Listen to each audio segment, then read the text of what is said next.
अस्सलाम वालेकुम व्यूअर्स। तो जैसे कि आप लोग जानते हैं कि हम लोग एक्टिव एंड पैसिव वॉइस की सीरीज़ को कंटिन्यू कर रहे हैं। तो हम लोग अपने एक्टिव एंड पैसिव वॉइस की सीरीज़ में प्रेजेंट और पास्ट के तीनों केसेस को डिस्कस कर चुके हैं। आज से हम लोग डिस्कस करेंगे फ्यूचर के टेंसेस को। तो आप लोग जानते हैं कि फ्यूचर के आगे फर्दर 4 टाइप्स होती हैं: future indefinite, future continuous, future perfect and future perfect continuous tense. तो जैसे कि मैंने अपनी प्रीवियस वीडियोज़ के अंदर भी बताया था, आज भी मैं आपको बता रही हूँ कि जो फ्यूचर होता है, फ्यूचर के अंदर हम लोग सिर्फ 2 केसेस ही डिस्कस करते हैं एक्टिव एंड पैसिव वॉइस के अंदर। यानी कि सिर्फ फ्यूचर इंडेफिनिट और फ्यूचर परफेक्ट को हम लोग एक्टिव से पैसिव में कन्वर्ट कर सकते हैं। जो हमारे पास फ्यूचर कंटिन्यूस होता है और जो फ्यूचर परफेक्ट कंटिन्यूस टेंस होता है, उसकी हम लोग पैसिव वॉइस नहीं बना सकते। यानी फ्यूचर के अंदर हम लोग सिर्फ और सिर्फ 2 केसेस ही डिस्कस करेंगे। सिर्फ फ्यूचर इंडेफिनिट टेंस को डिस्कस करेंगे और फ्यूचर परफेक्ट टेंस को डिस्कस करेंगे। जो हमारे पास सेकंड और फोर्थ कंडीशन होती है, जिसमें हमारे पास future continuous and future perfect continuous tense आता है, उसकी कभी भी हम लोग पैसिव वॉइस नहीं बना सकते। तो सिंपली आज की इस वीडियो के अंदर हम लोग डिस्कस करेंगे एक्टिव एंड पैसिव वॉइस को इन फ्यूचर इंडेफिनिट टेंस। तो चलिए शुरू करते हैं। मेन टॉपिक है हमारा एक्टिव एंड पैसिव वॉइस, उसे हम पढ़ेंगे फ्यूचर इंडेफिनिट टेंस में। फ्यूचर से मुराद है आपका मुस्तकबिल, यानी कि आपका आने वाला कल। जो अभी आने वाली कोई भी चीज है उसे आप लोग आपके फ्यूचर में कह देंगे, आपका मुस्तकबिल है। फ्यूचर इंडेफिनिट बिल्कुल हमारे पास सिंपल फॉर्मूला होता है। इसके बेसिक स्ट्रक्चर्स हम पहले भी जानते हैं, उन्हें हम दोबारा डिस्कस कर लेंगे। एक्टिव वॉइस आप लोग जानते हैं, जो आपने सिंपल टेंस पढ़े हैं उन्हीं को ही हम लोग एक्टिव वॉइस बोल देते हैं। और पैसिव वॉइस क्या होते हैं? जो आपका ऑब्जेक्ट होता है, ऑब्जेक्ट से मुराद जिसके ऊपर कोई काम किया जाता है, तो हमारा सारा फोकस ऑब्जेक्ट पे आ जाता है, तो वो हमारा पैसिव वॉइस बन जाता है। तो अब हम लोग फ्यूचर इंडेफिनिट टेंस को डिस्कस करने लगे हैं। उसमें हम लोग पहले एक्टिव एंड पैसिव वॉइस समझेंगे सिंपल में, फिर हम लोग डिस्कस करेंगे नेगेटिव में। तो पहले हम लोग सिंपल डिस्कस कर लेते हैं। एक्टिव वॉइस में हमारा जो बेसिक स्ट्रक्चर होता है फ्यूचर इंडेफिनिट टेंस का, उसमें सबसे पहले हमारा सब्जेक्ट आएगा, फिर हमारे helping verbs will and shall आएंगे, फिर हम लोग फर्स्ट फॉर्म ऑफ वर्ब लगा देंगे एंड लास्ट पे आपका ऑब्जेक्ट आ जाएगा। बेसिक जो हमारे पास एक्टिव वॉइस होता है, एक्टिव वॉइस का काम क्या होता है? एक्टिव वॉइस में आपका सब्जेक्ट होना लाजमी है। सब्जेक्ट से क्या मुराद? सब्जेक्ट से मुराद ये कि जो आपका काम करने वाला है, यानी कि कोई आपका उसमें नाउन भी आ सकता है, आपका प्रोनाउन भी आ सकता है, यानी कि सब्जेक्ट होना लाजमी है इन एक्टिव वॉइस। तो हमारा बेसिक स्ट्रक्चर फ्यूचर इंडेफिनिट का आ गया, subject plus will shell plus first form of verb plus object. Will and shall आप लोग जानते हैं, जो शैल होता है वो यूज होता है आई एंड वी के साथ, और आई और वी के अलावा बाकी जितने भी प्रोनाउंस बच जाते हैं, जिनमें हमारे पास he, she, it, you and they, इन सब के साथ क्या आ जाएगा? विल आ जाएगा। तो ये हमारे पास बेसिक स्ट्रक्चर था एक्टिव वॉइस का। अब हम इससे बना लेते हैं पैसिव वॉइस। जब भी आप एक्टिव से पैसिव में कन्वर्जन करते हैं तो हमारे पास 3 रूल अप्लाई होते हैं। पहला रूल ये होता है कि जो इसका सब्जेक्ट स्टार्ट में होता है वो पैसिव में बिल्कुल लास्ट पे चला जाता है, और जो ऑब्जेक्ट लास्ट पर होता है वो पैसिव में बिल्कुल स्टार्ट में आ जाता है। दूसरा कंडीशन क्या होती है हमारे पास पैसिव वॉइस बनाने की? सब्जेक्ट से पहले हम लोग बाय लगा लेते हैं। बाय का मतलब होता है उसका बाय स्टैंडर्ड लगा देना, यानी सब्जेक्ट को राइट करने के लिए बाय, सब्जेक्ट से पहले हम लोग बाय का वर्ड इस्तेमाल करते हैं। और थर्ड रूल हमारा क्या होता है? Tense table.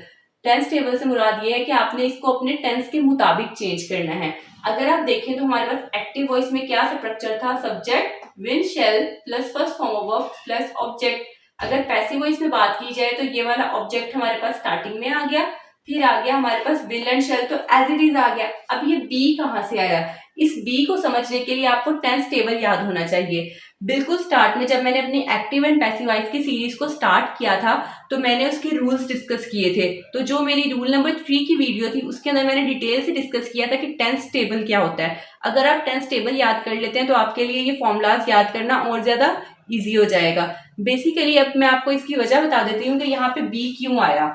आप लोग सिंपल ये भी कह सकते हैं कि विल शैल आपने एज इट इज, ऑब्जेक्ट आपने स्टार्ट में राइट कर दिया, ऑब्जेक्ट के बाद will shall as it is write कर दिया। अब यहाँ पे जो बी आ रहा है, बी शो कर रहा है फॉर्म्स ऑफ बी को। अब बी को याद रखने के लिए आपके पास 2 मेथड्स हैं। फर्स्ट मेथड तो ये है, आप सिंपली ये याद रख लें कि हम लोगों ने फॉर्म्स ऑफ बी अप्लाई करनी है। फॉर्म्स ऑफ बी हमारे पास होती हैं बी, बीइंग एंड बीन। जो हमारे पास इनडेफिनिट टेंस का पैसिव वॉइस होता है उसके अंदर आप सिंपली बी लगाते हैं। जब हम लोग कोई भी टेंस कंटिन्यूस में पढ़ते हैं पैसिव वॉइस का तो उसके अंदर हम लोग बीइंग लगा देते हैं, और जब हम कोई भी टेंस परफेक्ट में पढ़ते हैं पैसिव वॉइस के अंदर तो उसमें हम लोग बीन लगा देते हैं। ये कंडीशन हो गई हमारे पास फॉर्म्स ऑफ बी की। यहाँ पे अगर आप देखें विल शैल के बाद लिखा गया है बी। इस बी को याद रखने के लिए आपके पास दो मेथड्स हैं। आप इन दोनों मेथड्स में से जो आपको आसान लगे वो मेथड आप लोग अप्लाई कर सकते हैं। पहला मेथड तो ये है कि आप लोग ये यहाँ से निशानी लगा सकते हैं कि हम लोगों ने विल शैल के बाद फॉर्म्स ऑफ बी अप्लाई करनी है। फॉर्म्स ऑफ बी हमारे पास तीन किस्म की होती हैं। एक होती है बीई बी, एक होती है BEING बीइंग, और तीसरी होती है BEEN बीन। अब ये तीनों कंडीशंस कहाँ कहाँ पर अप्लाई हो सकती हैं? जितने भी आपके पास इनडेफिनेट टेंसेस होंगे पैसिव वॉइस के अंदर वहां पर आप लोगों ने सिंपली BE बी लगाना है, और जितने भी कंटिन्यूस टेंसेस होंगे पैसिव वॉइस के अंदर वहां पर आपने बीइंग लगाना है यानी कि BEING, और जितने भी परफेक्ट टेंसेस होंगे आपके पास पैसिव वॉइस के अंदर वहां पर आपने BEEN बीन लगाना है। तो फर्स्ट कंडीशन ये हो गई। आप ये रूल भी याद रख सकते हैं। पैसिव वॉइस का कोई भी सेंटेंस हो, चाहे प्रेजेंट है, पास्ट है, फ्यूचर है, इंडेफिनेट, कंटिन्यूस, परफेक्ट, कोई भी टेंस है, आपने हमेशा थर्ड फॉर्म ऑफ वर्ब का इस्तेमाल करना है। इसलिए हमारे पास यहाँ पे थर्ड फॉर्म ऑफ वर्ब आ गई। उसके बाद बाय स्टैंडर्ड का बाय आ गया, और लास्ट पे हमारा सब। ये हमारे पास बेसिक स्ट्रक्चर बन गया। सबसे पहले आपका ऑब्जेक्ट आ जाएगा, देन आप यूज कर लेंगे helping verb will and shall, फिर आप अपनी फॉर्म्स ऑफ बी लगाएंगे, देन आप यूज करेंगे third form of verb, last पे आपके पास बाय स्टैंडर्ड का बाय एंड सब्जेक्ट आ जाएगा। अब हम पढ़ लेते हैं इसकी टू एग्जाम्पल्स पढ़ने से आपका कॉन्सेप्ट मजीद क्लियर हो जाएगा। फर्स्ट एग्जाम्पल जो आपको गिवन है वो हमारे पास है we shall celebrate the party. अगर आप इसमें देखें तो हम इसको अपने एक्टिव वॉइस के मुताबिक कंप्लीट कर सकते हैं। अगर आप यहाँ पे देखें वी हमारे पास क्या है, सब्जेक्ट, शैल हमारे पास हेल्पिंग वर्ब आ गया, सेलिब्रेट आपके पास फर्स्ट फॉर्म ऑफ वर्ब आ गई, और द पार्टी आपके पास ऑब्जेक्ट आ गया। अगर आप यहाँ पर देखें तो हमारे पास ये बेसिक एक्टिव वॉइस का फॉर्मूला बन रहा है। वी आपके पास सब्जेक्ट आ गया, विल शैल में से आपने शैल अप्लाई कर दिया, फर्स्ट फॉर्म ऑफ वर्ब हमारे पास सेलिब्रेट आ गया, और द पार्टी आपके पास ऑब्जेक्ट आ गया। तो ये हमारे पास एक्टिव वॉइस फॉर्मूला बन गया फ्यूचर इंडेफिनिट टेंस का। अब इस एक्टिव वॉइस को आपने कन्वर्ट करना है पैसिव वॉइस में। पैसिव वॉइस में कन्वर्ट करने के लिए यहाँ पर आपको स्ट्रक्चर गिवन है, इस स्ट्रक्चर के मुताबिक आपने इस टेंस को चेंज कर देना है। तो अगर आप इस टेंस में देखें सबसे पहले हमने क्या राइट करना होता है, ऑब्जेक्ट। ऑब्जेक्ट के फौरन बाद आपने लगा देना है विल शैल। विल शैल आपने अपने ऑब्जेक्ट के मुताबिक लगाना है।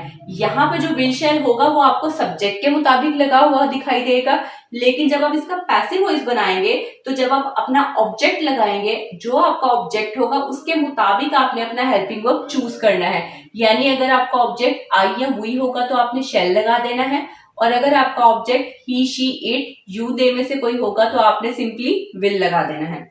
तो अब हमारे पास ये जो एक्टिव वॉइस स्ट्रक्चर था इसमें से हम देख लेते हैं हमारे पास ऑब्जेक्ट क्या था। हमारा ऑब्जेक्ट है दी पार्टी, तो दी पार्टी को आप बिल्कुल स्टार्ट में राइट कर देंगे। अब क्योंकि ये सिंपली एक वर्ड है, हमारे पास सिंपली एक ऑब्जेक्ट है, तो इसके साथ हम लोग विल ही नॉर्मली यूज कर लेते हैं। तो हमारे पास फॉर्मूले के मुताबिक आ जाएगा विल, फिर आप अपनी फॉर्म्स ऑफ बी में से लगा देंगे बी, फिर हमने लगानी है थर्ड फॉर्म ऑफ वर्ब। अगर आप यहाँ पे देखें तो सिंपली लिखा गया सेलिब्रेट। सेलिब्रेट का मतलब होता है मनाना, तो उसकी थर्ड फॉर्म आ जाएगी सेलिब्रेटेड, इसलिए यहाँ पर हम लोगों ने डी राइट कर दिया, तो ये थर्ड फॉर्म ऑफ वर्ब आ गई। देन आप यूज कर लेंगे बाय स्टैंडर्ड का बाय, एंड लास्ट पे आपके पास आ जाएगा अस। अब आप लोग कंफ्यूज हो रहे होंगे अस कहाँ से आया। बेसिकली जो अस है वो हम लोगों ने वी को रिप्लेस किया है। जब भी आप लोग एक्टिव से पैसिव वॉइस में जाते हैं तो हमारे प्रोनाउंस जो है वो चेंज हो जाते हैं। मैंने अपने रूल नंबर 1 की एक्टिव वॉइस पैसिव वॉइस की सीरीज में सबसे पहले जो वीडियो डाली थी वो इसी पर ही मैंने ऐड की थी, जिसके अंदर हम ये सीख रहे थे कि हमारे जो प्रोनाउंस हैं वो चेंज हो जाते हैं। जब भी आप एक्टिव से पैसिव में जाते हैं तो जो हमारे सब्जेक्ट के ऊपर प्रोनाउन होता है वो चेंज हो जाता है। आई कन्वर्ट हो जाता है मी में, ही कन्वर्ट हो जाता है हिम में, शी कन्वर्ट हो जाता है हर में, इसी तरह वी जो है वो कन्वर्ट हो जाता है अस में, और दे कन्वर्ट हो जाता है देम में। अगर आपने वो वीडियो नहीं देखी तो आप जाके देख सकते हैं। इसलिए हम लोगों ने जब लास्ट पे अपना सब्जेक्ट राइट करना है तो वी किस में चेंज हो गया, हमारा अस में। तो आप यहाँ पर देख सकते हैं फॉर्मूले के मुताबिक दी पार्टी हमारा क्या आ गया, ऑब्जेक्ट आ गया। विल शैल में से हमने विल अप्लाई कर दिया, be as it is. Celebrated आपकी थर्ड फॉर्म ऑफ आ गई बाय, बाय स्टैंडर्ड का, और ये जो आपके पास अस है, अस हमारे पास क्या आ गया, सब्जेक्ट आ गया। तो ये हमारे पास एक्टिव वॉइस बन गया। बेसिकली दी पार्टी क्या आ गया, ऑब्जेक्ट, विल शैल में से विल अप्लाई कर दिया, be as it is, third form of verb आपने इस फर्स्ट फॉर्म को थर्ड फॉर्म बना लिया बाय एज इट इज, और जो आपका सब्जेक्ट यहाँ पे वही था, जब पैसिव वॉइस में वो गया तो वो चेंज होकर अस आ गया। अब अगर आप अपने फर्स्ट सेंटेंस में देखें, आपका सेंटेंस था we shall celebrate the party. इसके अंदर जो सारा का सारा फोकस है वो आपके वी पर है कि हम जो है पार्टी मनाएंगे। तो इसके अंदर सारा फोकस आप किस पर है, हम पर, यानी कि वी पर। तो ऐसा टेंस जिसके अंदर सारा का सारा फोकस आपके सब्जेक्ट पर हो उसे हम लोग एक्टिव वॉइस बोलते हैं। और अगर आप बात करें पैसिव वॉइस सेंटेंस में, तो जब हम लोगों ने पैसिव वॉइस सेंटेंस बनाया तो उसके अंदर हमारे पास जो वर्ड दी पार्टी था वो बिल्कुल स्टार्ट में आ गया था। तो the party will be celebrated by us, जो पार्टी है वो सेलिब्रेट की जाएगी बाय अस, तो बिल्कुल लास्ट पे लिखा गया है। तो असल वर्ड हमारा यहाँ पे क्या है, दी पार्टी। तो दी पार्टी हमारा यहाँ पर क्या था, ऑब्जेक्ट था। बेसिक डिफरेंस इन दोनों में यही होता है कि जब आप एक्टिव वॉइस की बात करते हैं तो उसमें हमारा सारा का सारा फोकस आपके सब्जेक्ट पर होता है, और जब आप पैसिव वॉइस बनाते हैं तो पैसिव वॉइस के अंदर हमारा सारा का सारा फोकस आपके ऑब्जेक्ट पर होना चाहिए। तो उसे हम लोग ऑब्जेक्ट बोल देते हैं, यानी जिससे हमारा टेंस स्टार्ट हो रहा है वही हमारा यहाँ पर ऑब्जेक्ट है पैसिव वॉइस में। तो दी पार्टी के ऊपर हमारा सारा फोकस है कि जो पार्टी है वो सेलिब्रेट की जाएगी। तो ऐसा टेंस जिसमें ऑब्जेक्ट पे फोकस हो उसे हम लोग पैसिव वॉइस बोल देते हैं। We shall celebrate the party. This is your active tense. The party will be celebrated by us. This is your passive tense. अब सेकेंड एग्जाम्पल आपको गिवन है, They will build a new house. वो नया घर तमीर करेंगे। They will build a new house. अगर आप इसमें देखें तो इसमें हमारे पास they क्या है, सब्जेक्ट है। उसके बाद विल आपके पास हेल्पिंग वर्ब आ गया, बिल्ड आपकी फर्स्ट फॉर्म ऑफ वर्ब आ गई, और लास्ट पे आपका आ न्यू हाउस, ये सारा का सारा आपका क्या आ गया है, ऑब्जेक्ट आ गया। अगर आप मैच करना चाहें तो सिंपली आपने सब्जेक्ट है पहले हमारे पास क्या है, दे, फिर दे के बाद क्या राइट किया गया है, विल राइट किया गया है, then first form of verb build है, और आ न्यू हाउस आपके पास ऑब्जेक्ट आ गया। अब इस एक्टिव वॉइस को आपने पैसिव वॉइस में कन्वर्ट करना है। तो पैसिव वॉइस है इसका पैसिव वॉइस। तो पैसिव वॉइस बनाने के लिए आ न्यू हाउस हमारा ऑब्जेक्ट था, तो ये बिल्कुल स्टार्ट में आ गया। उसके बाद हमने विल और शेल में से अप्लाई कर लिया यहाँ पर विल, देन आपने अप्लाई कर दिया बी। उसके बाद ये फर्स्ट फॉर्म थी, इस फर्स्ट फॉर्म को आपने किसमें चेंज करना है, थर्ड फॉर्म में। यहाँ पर फर्स्ट फॉर्म में क्या लिखा गया है, बिल्ड। बिल्ड का मतलब होता है तामीर करना, तो बिल्ड की थर्ड फॉर्म क्या होती है, बिल्ड। बेसिकली इसकी सेकंड और थर्ड फॉर्म सेम ही रहती है, बिल्ड, बिल्ड, बिल्ड। यानी कि जब फर्स्ट फॉर्म होती है तो डी राइट किया जाता है, जब सेकंड और थर्ड फॉर्म आती है तो डी की जगह पे टी आ जाता है। देन फॉर्मूले के मुताबिक बाय आ जाएगा, एंड लास्ट पे आपने सब्जेक्ट राइट करना है। तो सब्जेक्ट हमारा यहाँ पर दे है, जब वो पैसिव वॉइस में कन्वर्ट हुआ तो वो देम आ गया। आ न्यू हाउस आपके पास ऑब्जेक्ट आ गया। उसके बाद आपने अपना हेल्पिंग वर्ब विल लगा लिया, देन आपने फॉर्म्स ऑफ बी में से बी लगाया। अब थर्ड फॉर्म आपके पास आ गई बिल्ड, देन आपने यूज कर लिया बाय स्टैंडर्ड का बाय, एंड लास्ट पे आपने सब्जेक्ट लगाना है। यहाँ पर आपका दे है सब्जेक्ट, तो जब वो पैसिव वॉइस में कन्वर्ट होके क्या बन गया, देम आ गया। तो सिंपली अगर आप देखें तो आ न्यू हाउस हमारे पास क्या है, object, will helping verb B form of. तो अगर आप यहाँ पर देखें आ न्यू हाउस आपका ऑब्जेक्ट आ गया, विल शेल में से आपने विल अप्लाई कर दिया, देन आपने यूज कर लिया बी, फिर थर्ड फॉर्म आपने लगा दी बिल्ड, देन बाय स्टैंडर्ड का बाय आ गया, एंड जो सब्जेक्ट हमारा यहाँ पर दे था जब वो पैसिव वॉइस में गया तो वो क्या बन गया, देम बन गया। तो ये हमारा पैसिव वॉइस कंप्लीट हो गया। A new house will be built by them. हमारे पास क्या स्ट्रक्चर था, they will build a new house, वो नया घर तामीर करेंगे। They will build a new house, तो इसमें सारा का सारा फोकस आपका किस पर है, दे पर। दे कौन है, आपके काम करने वाले। बेसिकली दे कौन है, हमारा सब्जेक्ट है। तो ऐसा टेंस जिसमें सारा फोकस आपके सब्जेक्ट पर हो उसे हम लोग एक्टिव वॉइस बोल देते हैं। जब हमने इसका पैसिव वॉइस बनाया तो ये बन गया a new house will be build by them. तो इस सेंटेंस के अंदर अगर आप देखें आपका सारा का सारा फोकस आपके आ न्यू हाउस पर है। तो ऐसा टेंस जिसमें सारा फोकस आपके ऑब्जेक्ट पर हो तो उसे हम लोग पैसिव वॉइस बोल देते हैं। तो सिंपली आप क्या कह सकते हैं, a new house will be built by them. They will build a new house, this is your active tense. A new house will be built by them, this is your passive tense. तो ये simple में हमारे पास 2 examples थी जो हमने यहाँ पर discuss की। अब हम पढ़ लेते हैं नेगेटिव टेंसेस क्या होते हैं। अब हम पढ़ लेते हैं कि नेगेटिव टेंसेस क्या होते हैं। नेगेटिव का स्ट्रक्चर सेम टू सेम वही रहेगा जो हमने सिंपल में पढ़ा, बस इजाफा किस चीज का हो जाएगा, नोट का। बेसिकली नोट जो है यहाँ पे शो कर रहे हैं नेगेशन को, नेगेटिव को, उसकी नेगेटिविटी को शो कर रहे हैं। तो इसका एक्टिव ऊपर वाला जो है फॉर्मूला हमारे पास एक्टिव वॉइस का है, नीचे वाला हमारे पास पैसिव वॉइस का है। जब आप एक्टिव वॉइस बनाएंगे तो फॉर्मूला हमारे पास आ जाएगा, सबसे पहले आप लगाएंगे सब्जेक्ट, फिर आप यूज करेंगे विल एंड शेल, देन आप अप्लाई कर देंगे नोट साइन शो करे इसकी नेगेटिविटी को, देन आप लोग यूज कर लेंगे first form of verb and last पे आपका ऑब्जेक्ट आ जाएगा। सेम स्ट्रक्चर वही है, बस हमने इसमें नोट का इजाफा किया है। सिंपली स्टार्ट में सब्जेक्ट, फिर विल एंड शेल, फिर नोट, फिर first form of verb and last पे आपका ऑब्जेक्ट आ गया। ये आपका एक्टिव टेंस है। अब हम इस एक्टिव से बना लेते हैं पैसिव वॉइस। पैसिव वॉइस में आप जानते हैं जो ऑब्जेक्ट आपका लास्ट पर होता है एक्टिव में, वो पैसिव में बिल्कुल स्टार्ट में आ जाता है। देन आप लोग सेम अप्लाई कर देंगे विल एंड शेल।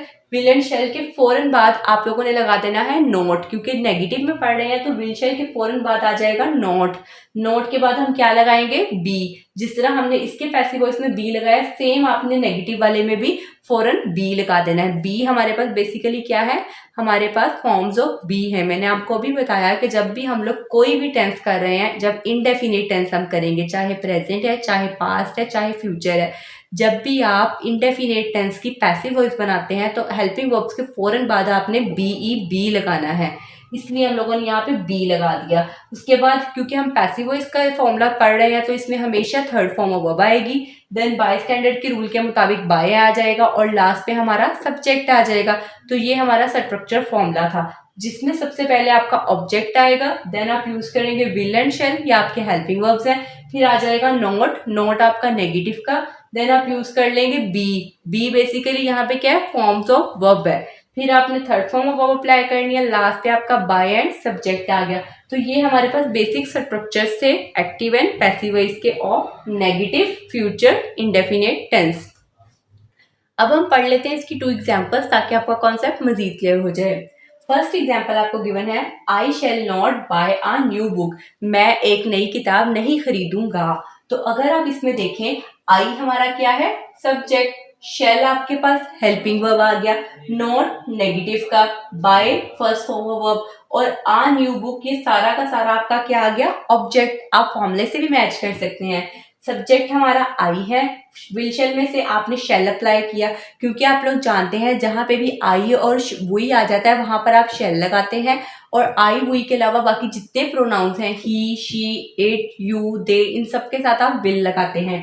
फिर बाय हमारे पास फर्स्ट फॉर्म ऑफ वर्ब आ गई, नॉट नेगेटिव का आ गया, और बाकी जितना जो चीजें बची हैं, आ न्यू बुक एक नई किताब, ये सारा आपका क्या आ गया, ऑब्जेक्ट आ गया। तो ये आपका एक्टिव वॉइस सेंटेंस था। अब आपने इस एक्टिव से पैसिव में जाना है, तो पैसिव में जाने के लिए हम सबसे पहले क्या राइट करते हैं, ऑब्जेक्ट राइट करते हैं। तो आ न्यू बुक आपका ऑब्जेक्ट था, तो आ न्यू बुक आपने बिल्कुल स्टार्ट में राइट कर दिया। देन आपने विल एंड शेल में से चूज करना है, मोस्टली हम लोग यहाँ पर विल ही लगाते हैं। देन फॉर्मूले के मुताबिक नोट आ गया, देन आपने अप्लाई कर दिया बी। अब आपने थर्ड फॉर्म लगानी है। यहाँ पर आपको जो first form of verb given है वो गिवन है बाय की थर्ड फॉर्म होती है बोट, इसलिए हम लोगों ने यहाँ पे लिख दिया बोट। देन आपने बाय लगा देना है अपने फॉर्मूले के मुताबिक, एंड लास्ट पे आपका सब्जेक्ट आ जाना है। अगर आप यहाँ पे देखें, सब्जेक्ट आपका यहाँ पे क्या है, आई।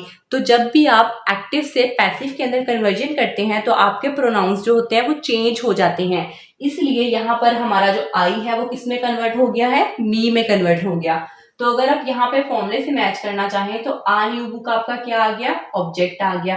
विल शेल में से हमने विल अप्लाई कर दिया, not as it is, be as it is, bought आपकी क्या आ गई, third form of verb, buy as it is, और ये जो लास्ट में मी आया है, मी हमारा क्या है, सब्जेक्ट है। तो अगर आप फर्स्ट फॉर्मूले के अंदर देखें, फर्स्ट टेंस के अंदर गौर करें, I shall not buy a new book, मैं एक किताब नहीं खरीदूंगा। इसके अंदर जो सारा का सारा फोकस है वो किस पर है, आई पर। आई यानी कि मैं, ये सारी की सारी बात किस पर हो रही है, आई पर हो रही है। तो ऐसा टेंस जिसमें सारा फोकस आपका सब्जेक्ट पर हो उसे हम लोग एक्टिव वॉइस बोल देते हैं। और अगर इस टेंस की बात की जाए, a new book will not be bought by me, एक नई किताब नहीं खरीदी जाएगी। तो इसमें सारा फोकस आपका किस पर है, ऑब्जेक्ट पर। ऐसा टेंस जिसमें सारा फोकस आपके ऑब्जेक्ट पर हो उसे हम लोग पैसिव वॉइस बोल देते हैं। बेसिकली जिसमें आपका सब्जेक्ट काम करने वाला होगा वो एक्टिव वॉइस है, और जिसमें सारा फोकस आपके ऑब्जेक्ट पर होगा और सब्जेक्ट को बिल्कुल निग्लेक्ट कर दिया जाएगा उसे हम लोग पैसिव वॉइस बोल देंगे। तो I shall not buy a new book, this is your active tense. A new book will not be bought by me, this is your passive tense. Example जो आपको गिवन है, the company will not launch a new product, जो company जो है एक नई product को launch नहीं करेगी। तो अगर आप इसमें देखें दी कंपनी, ये हमारा क्या है सब्जेक्ट, विल आपका हेल्पिंग वर्ब है, नॉट नेगेटिव का, लॉन्च हमारे पास फर्स्ट फॉर्म वर्ब आ गई, और आ न्यू प्रोडक्ट एक नई चीज, ये आपका क्या आ गया ऑब्जेक्ट आ गया। आप अपने स्ट्रक्चर से भी मैच कर सकते हैं। सिंपली द कंपनी हमारे पास क्या आ गया सब्जेक्ट, विल शेल में से विल अप्लाई हो गया, नॉट हमारे पास क्योंकि कंडीशन गिवन है, लॉन्च आपके पास फर्स्ट फॉर्म वर्ब आ गई, और ऑब्जेक्ट क्या आ गया आ न्यू प्रोडक्ट। अब इस एक्टिव से आपने कन्वर्जन करनी है पैसिव के अंदर। तो पैसिव बनाने के लिए आप जानते हैं हम सबसे पहले अपना ऑब्जेक्ट लगाते हैं। तो यहाँ पर ऑब्जेक्ट क्या गिवन है आ न्यू प्रोडक्ट, तो आ न्यू प्रोडक्ट आप बिल्कुल स्टार्ट में राइट कर देंगे। देन आप विल शेल में से विल अप्लाई कर देंगे। देन आप यूज करेंगे नॉट एंड बी आपका फॉर्म लेगा। अब यहाँ पर लॉन्च है आपके पास फर्स्ट फॉर्म, लेकिन पैसिव वॉइस बनाने के लिए आपने उसकी क्या लगानी है थर्ड फॉर्म ऑफ वर्ब। तो इस लॉन्च की जगह पे आप क्या लगा देंगे लॉन्च्ड, लॉन्च की थर्ड फॉर्म होती है लॉन्च्ड, तो आपने यहाँ पे third form of verb apply कर देनी है। देन बाय स्टैंडर्ड के मुताबिक बाय आ गया, और लास्ट पे आपने अपना सब्जेक्ट अप्लाई करना है। तो यहाँ पर हमारा सब्जेक्ट क्या था द कंपनी, तो पैसिव वॉइस के अंदर द कंपनी बिल्कुल लास्ट पर आ गया। तो अगर आप यहाँ पे देखें द आ न्यू प्रोडक्ट आपका क्या आ गया ऑब्जेक्ट, विल आपके पास हेल्पिंग वर्ब, नोट और बी आपके पास फॉर्मूले में गिवन है, launch third form of verb by standard का, और दी कंपनी हमारा क्या आ गया सब्जेक्ट आ गया। तो ये हमारा पैसिव वॉइस बन गया, a new product will not be launched by the company. अगर आप सेकेंड टेंस में देखें the company will not launch a new product, इसमें सारा फोकस आपका दी कंपनी पर है। तो ऐसा टेंस जिसमें सारा फोकस आपके सब्जेक्ट पर हो उसे हम लोग एक्टिव वॉइस बोल देते हैं। और अब बात की जाए इस टेंस की, a new product will not be launched by the company, एक नई प्रोडक्ट जो है वो लॉन्च नहीं की जाएगी बाय द कंपनी। तो इसमें सारा फोकस आपके ऑब्जेक्ट पर है। ऑब्जेक्ट क्या होता है जिसके ऊपर कोई काम किया जाता है, यानी कि आ न्यू प्रोडक्ट के ऊपर सारा काम हो रहा है, सारा फोकस ही ऑब्जेक्ट ले गया। तो ऐसा टेंस उसे हम लोग क्या बोल देते हैं passive voice. The company will not launch a new product, this is your active tense. A new product will not be launched by the company, this is your passive tense। तो ये हमारे पास two examples see of negative tense. तो आज की इस video के अंदर हम लोगों ने एक्टिव एंड पैसिव वॉइस को डिस्कस किया। पहले हम लोगों ने सिंपल स्ट्रक्चर देखे और उनकी टू एग्जाम्पल्स की, अब हम लोगों ने नेगेटिव और उनकी टू एग्जाम्पल की। आई होप कि आपको वीडियो अच्छी लगी होगी। अगर वीडियो अच्छी लगे तो इस वीडियो को लाइक करें, शेयर करें एंड सब्सक्राइब करें। Thanks for watching.